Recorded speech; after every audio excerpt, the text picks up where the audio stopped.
Murder in the morning from the Hidden Killers podcast. Well, yesterday we got some very horrible news. At the same time, it was good in a morbid way because it kind of brings some closure to the question of where is Madeline Kingsbury.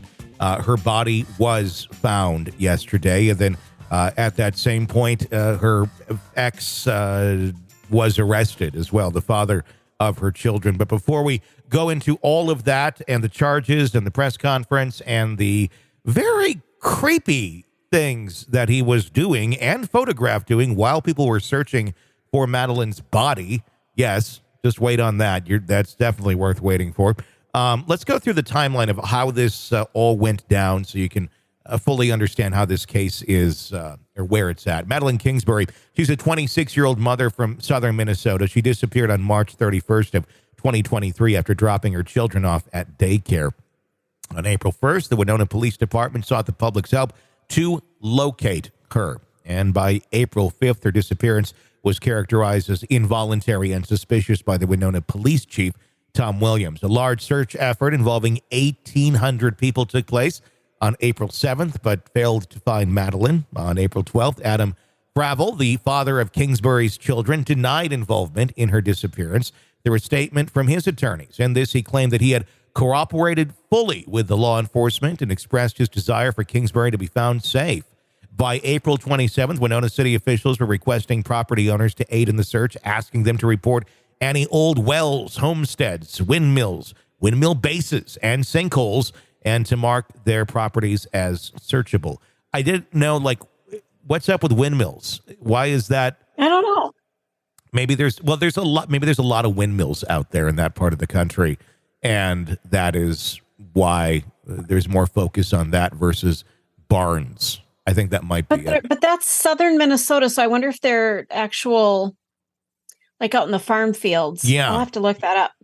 I don't know if that's a more common thing. On May 5th, a community prayer vigil was held at the First Congregational Church in Winona, attended by Madeline's sorority sisters, family, and friends. Her father publicly spoke about the case for the first time, urging people to persist in their search and questioning. The Mississippi River was then searched on May 27th as water levels receded, but it did not yield any new leads. In legal proceedings, Fravel's petition for custody for his two children with Kingsbury, aged 2 and 5, was thankfully denied by the Winona County judge on June 6th. The children were ordered to stay with their maternal grandparents who had been caring for them since the beginning of April. Remember back at that time when they had to get the children out of his custody, that was a bit of a difficult moment where he refused to let them in to get the kids. Not letting him have them back has been a point of interest in this whole case. I've talked with a lot of people about it because he had not been charged with any sort of crime. He is the biological father. He had been living with them. For the children not to then be back with their father was kind of strange. Why is this? And he can't visit them, but there's no charges. On June 7th, human remains were discovered in some brush off Highway 43 near the town of Mabel, an area investigators have been focusing on as early as April. The discovery led to the arrest of Fravel, who was held at the Winona County Jail on suspicion of second-degree murder. The next day, June 8th, authorities confirmed the remains as those of Madeline Kingsbury, providing the grim resolution to that 2-month-long search. I don't think any of this happened in a vacuum. I think it's very much connected. They found a body, and they were waiting for that to connect him to it. How exactly they did that, I'm guessing there's a lot of things behind the scenes that we do not know. Yeah, there is.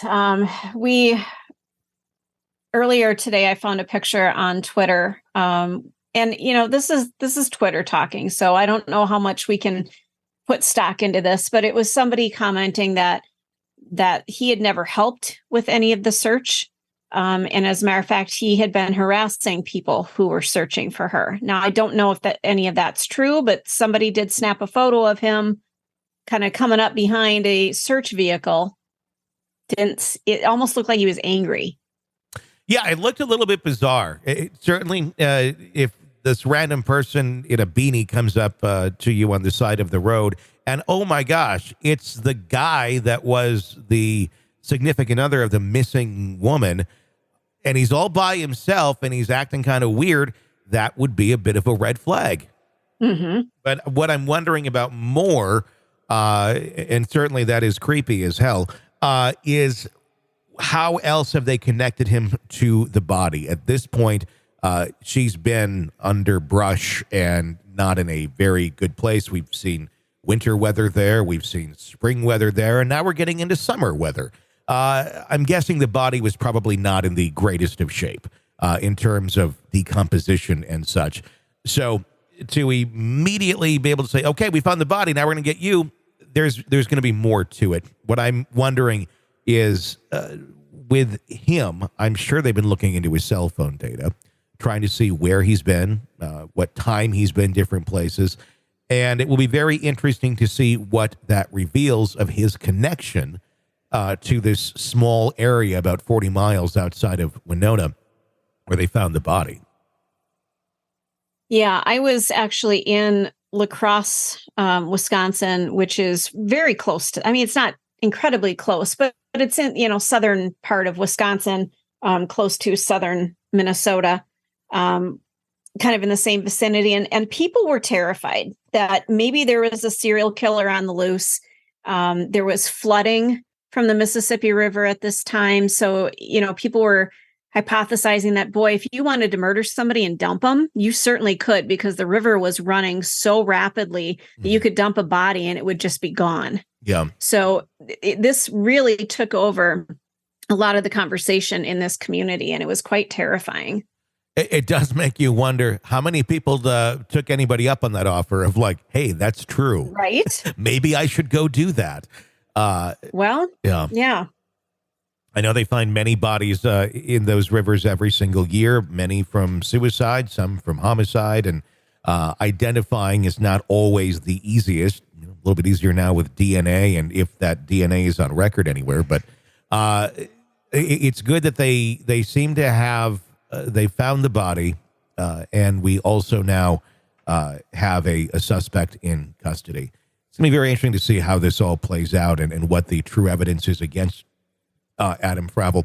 In the press conference that took place yesterday, they declined to comment on anything about the ongoing investigation until they're ready, because they didn't want to compromise anything. Still very much, I think, trying to work some details out and trying to figure out exactly what the connection here is with Adam, who is innocent until proven guilty. And as of right now, we don't really know of many true connections to him and the alleged murder, but that I'm sure will be coming in the coming days. They likely had something strong enough to arrest him on, although you should make note that it is second degree suspicion of murder, not first degree. That is typically normal how these sort of things would happen until they can press charges further and make it upgraded to first degree, depending on what we know. For all we know, honestly, with this, there could have been just a horrible accident and he was freaked out and didn't know what to do. And some people, when that happens, they go and hide the body. A crime, without a doubt, and should definitely be charged. But until we know more, it's just hard to really speculate on what were his whereabouts. What kind of person was he leading up to all these horrible events taking place? Yeah, it's a great point. We just don't know. We just don't know. But we'll, of course, keep you up to date on this case and continue to monitor it as it continues to develop. Murder in the morning from the Hidden Killers podcast. Going to weigh in on any of the stories we follow for you. The phone number 888-5-KILLER, 888-554-5537 to weigh in. We would love to hear from you. I'm Tony Brueski. Stay with us.